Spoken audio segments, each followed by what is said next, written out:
Welcome back. We're here. It's a little dark out today. It's too bad because yesterday the sun came out for the first time in like 3 months. But anyway, we're warming up a little bit the next couple of days, and then it's gonna get cold again, I guess.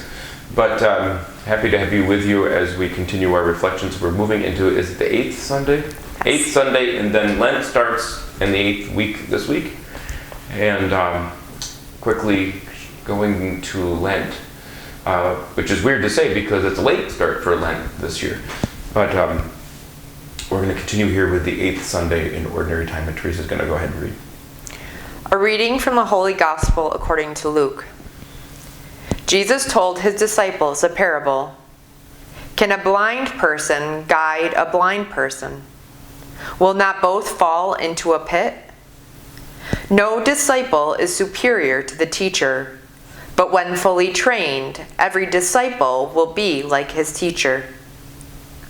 Why do you notice the splinter in your brother's eye, but do not perceive the wooden beam in your own?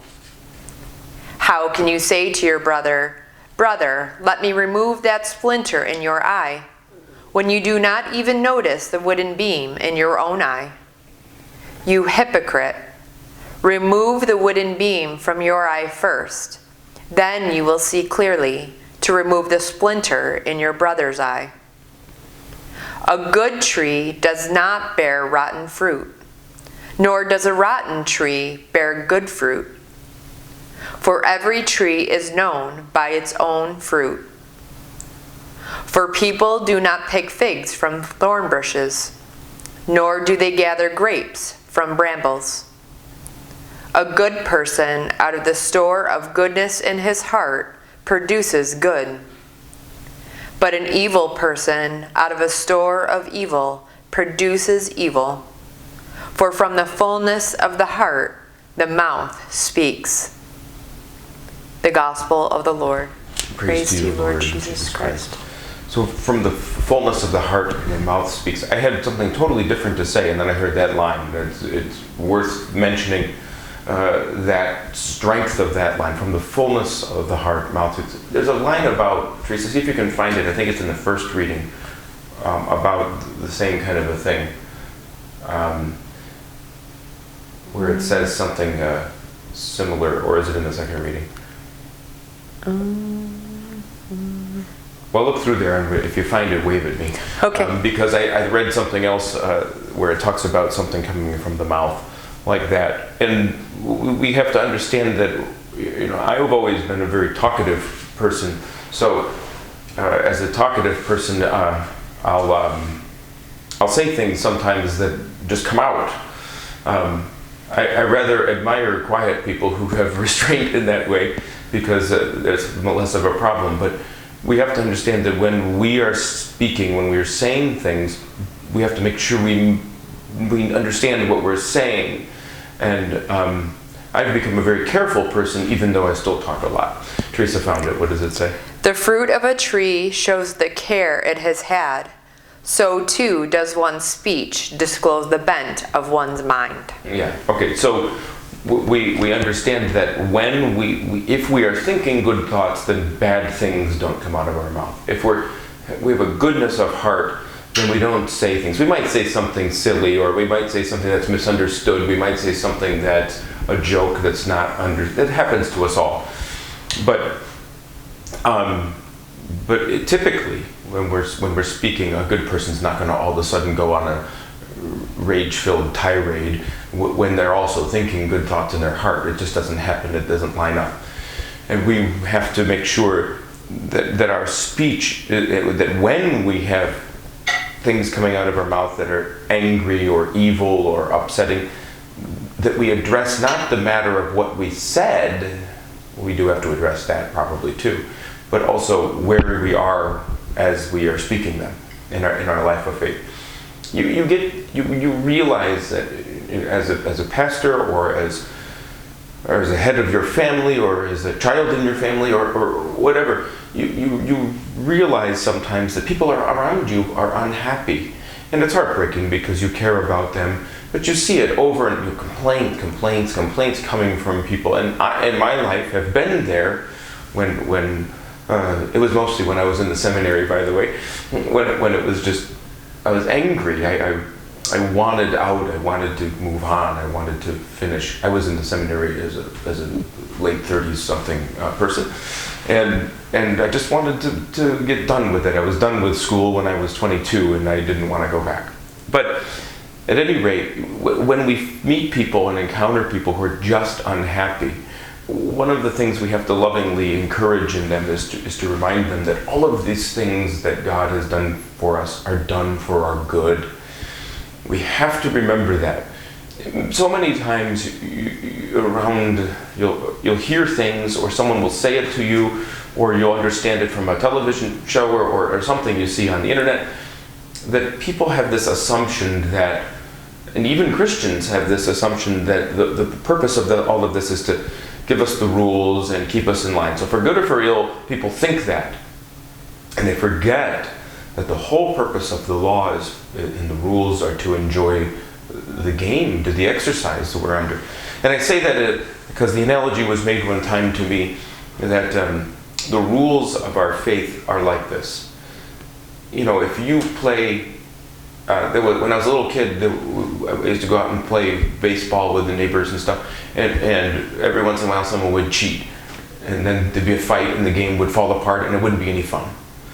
Then you go out and you play sometimes, and someone's so strict about the rules that it's no fun. The whole point of the rules is so that the game doesn't fall apart and you can enjoy it, so that you can play the game together. Anyway, take that example in the way it's intended. That the rules that we follow, it's not a haunting, tormenting us and chasing us around. It's a life-giving life in the Spirit, which makes us bright and light and laugh and smile and joy-filled and full of hope even in difficult times. That's what we're about. That's what this faith is about, so that we can be full, not so that we can be neurotic worriers. There's enough of that already. Now, this follows on from last week, where Jesus told us very boldly and very painfully and difficultly to love our enemies. Love our enemies. We have a lot of this in the world, and right now we have great fears for our brothers and sisters in the Ukraine, and our brothers and sisters in Russia, including, in my estimation, is a very pitiable leadership of Russia. It was dealing in a bullying fashion towards its smaller neighbors. We've seen this before. We don't like it. It makes us angry. Polish American that I am, it upsets me terribly. And yet, we have Jesus challenging us to pray for them. A person who, if we are absolutely right about Vladimir Putin and what he's doing, that he is a very pitiable person and really needs our prayers. Violence in the home, violence in the community, violence of nation to nation, violence in this way. Violence is a desperate act of someone who has no control, who has no power. It's a way of saying, I can destroy, and that will make me feel strong. But true strength comes from God, and his call is not to destroy, not to tear down, but to build up. To build up. And we should be engaging in our relationships on a national level, and as neighbors in the world, and as neighbors in the community, and as family members in that way that always sees the other that we encounter, even sometimes with great difficulty, as better for knowing you. Because knowing you, they've met a shining light that shines with that light that comes to us only from Jesus Christ, from the Spirit, from God himself.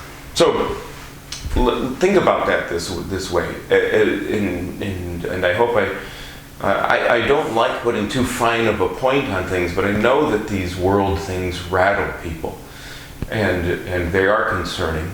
And it does not, and love of our enemies does not mean we abandon justice. It does not mean that. what it means is that you work for justice, you work for making sure that, but you do not lose yourself to hate in the process. So be holy, even in your worry and fear and anger over things that happen, especially violent things in this world. We gain nothing by becoming hateful and fearful ourselves. Okay, so keep that in mind. Keep that in mind, and please apply it not only to world issues, but also to the violence of our own hearts and minds sometimes, which our mouth ultimately, as it says, betrays. So why don't we end there and keep that in mind? Remember, do not lose your peace in difficult times. Go to God in prayer and say, help me, Lord, to work for justice in this world, to hurt with people who are living under the threat of war, to hurt for people who are warlike, who are violent, who are so small that they have to destroy to make themselves feel like they're not nothing. So may God find all of those people and fill them up and change their hearts, as He's done for many others in the past. So have a wonderful week. Keep smiling. Keep laughing. Keep centered, and don't let anything disturb you. God alone remains. Okay? Be good.